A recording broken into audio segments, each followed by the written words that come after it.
Well, hello, all of my game changers. I'm really excited to be coming live with you again today. I have changed my live times a couple of times because I've been on other people's Facebook lives and having to accommodate different time zones and craziness, but I'm excited to be with you again. I took a week off from coaching last week, and it was one of the best investments I've made in my business and in myself. The reason why I did that is because I was invited to go to a mastermind retreat here in Tampa. I'm very lucky that my business coach happens to be about 30 minutes from me. And we got together, or I was able to get to know about six other incredible coaches besides my business coach, besides my copy coach, besides my mindset coach, besides my spiritual coach. Yeah, I got a lot of coaches.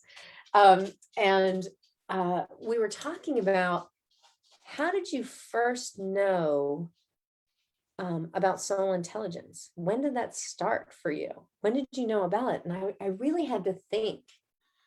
And I was trying to think about, when did I know? Because I feel like I've always known that it's not just your IQ or your EQ, but it's really about your soul intelligence and being aligned with the best version of you. And being aligned with your mission, vision, values, and purpose.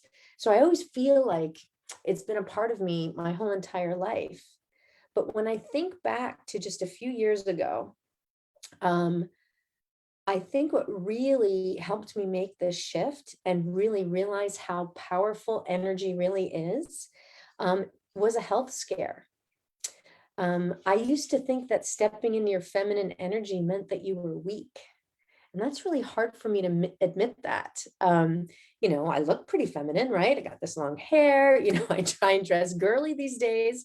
I mean, growing up, I was kind of a tomboy and I played a lot of sports. As you guys know, I'm a pretty big tennis player still. But I grew up in very masculine work structures, right? I spent 25 years of my life in, corporations and higher education. And it was very much a place where emotions and femininity really didn't have a place in the workplace. I remember back in college, I tended bar during the summer, and I felt the need to carry 2 cases of beer up 2 flights of stairs. Oh, 3 flights of stairs. I forgot, from the basement. Um, all by myself, just to prove I could do what a man could do, right? Equal pay for equal work kind of mentality. And although right now we've got this current movement as to the rise of the feminine, I know it's really more about balancing your healthy masculine and healthy feminine energy, rather than just swinging the pendulum back and forth from one side to the other. We all need to kick to the curb, toxic masculine and feminine energy. I know that you truly need both to feel whole and balanced in your work and in your life. And back in the 90s, we all kind of focused on emotional intelligence. So emotions started to come into the workplace, not that you could just bawl in front of anybody and not have people talk about you.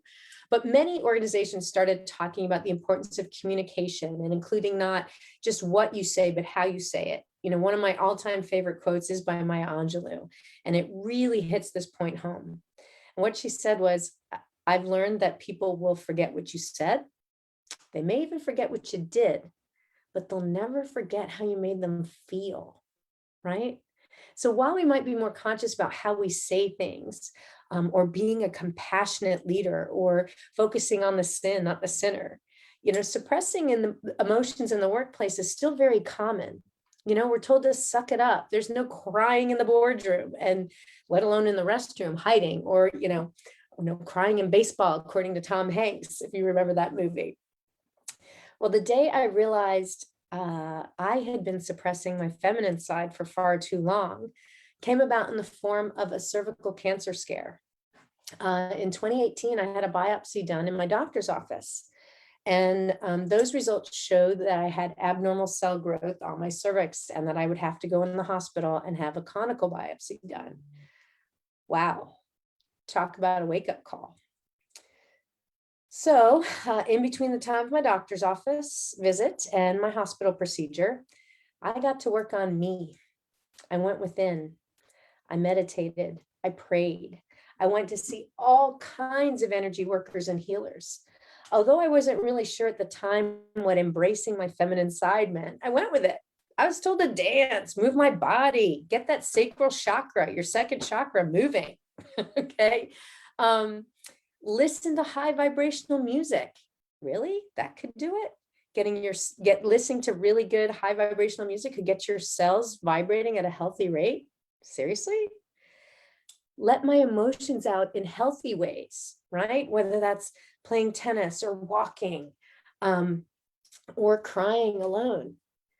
And I needed to trust that I would be healed.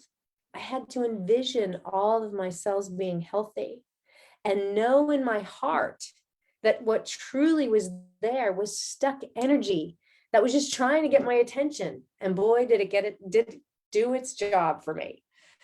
The results of the biopsy stumped my doctor. So after doing all of this and visiting amazing healers, and I know you all know who you are, there's some amazing healers that I have out there: Erica Porter, Kathy Fleming, Dr. Lisa Coach, Amanda Campbell, plenty of folks out there, Dr. Brian Burns, a whole bunch of people that helped me. The results of the biopsy actually stumped my doctor.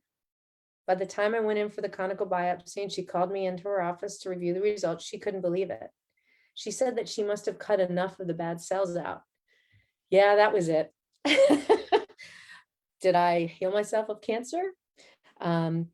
Did all of these healers help me move things and shift things? I don't know. But regardless, together we cured the cancer, and it's gone and it's stayed gone.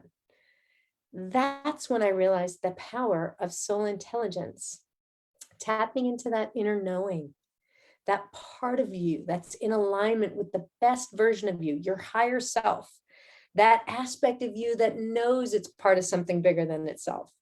You know, when you step into your soul intelligence fully, you know you're aligned with your mission, your vision, your values, your purpose, and there's truly nothing you can't do. That's pure magic. And that's what I help people discover. I know that's why I'm here. I know that's why I'm here to share with you how to up level from within. So are you ready to tap into your own inner magic, your soul intelligence? If so, you might want to plan on joining me June 29th when I kick off my next game-changing leadership program. It's a 12-week program where you'll be with a group of other incredible leaders that are looking to get in touch with their soul intelligence and learn all kinds of cool things, everywhere from where you naturally invest your energy and can have the greatest impact in a company or even with your family.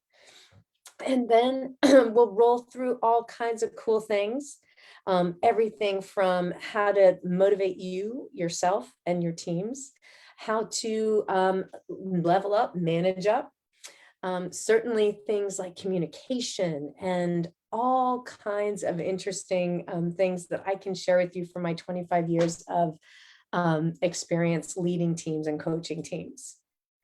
If you're not sure if that's right for you, then what I'm willing to do is to set up a free 30-minute laser coaching session to talk to you about yourself and your soul intelligence and where you are and what might be lurking beneath the surface of this wonderful emotional barometer we're all walking around in, and figure out what's holding you back. What are those negative thoughts, emotions, beliefs that are stuck, that are keeping you from seeing who you really are and helping you stand in the power of who you really are.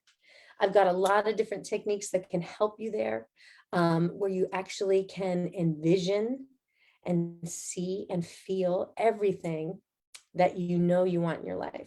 That was a big part of my own healing journey. It was seeing myself as healthy, knowing I was healthy, that this was just a blip on the radar. And for years, I have been working to help decision makers up-level themselves and their teams. And it's been an absolute joy in my career and my life to do so. I've seen what works and what doesn't, and when it comes to getting the most out of you and your teams. And I would love the opportunity to work with you. So what I'm going to encourage you to do is to make sure that although it is definitely the rise of the feminine, that doesn't mean we're going to suppress the masculine. That means we're going to try and find balance between the two. because there is a lot of good in the doing, in the pushing, and the actually moving things forward, right? We need those structures, but we also need to take time to go within and deal with that circular feminine energy, that allows us to create, that allows us to see the possibilities and envision what feels right to us.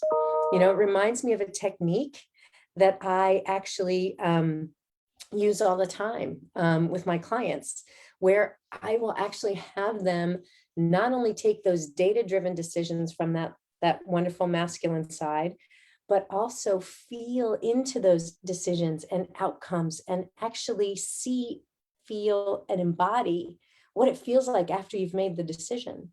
And if you've got several possibilities, that's even better. You see what resonates within your body, because your intuition is so strong.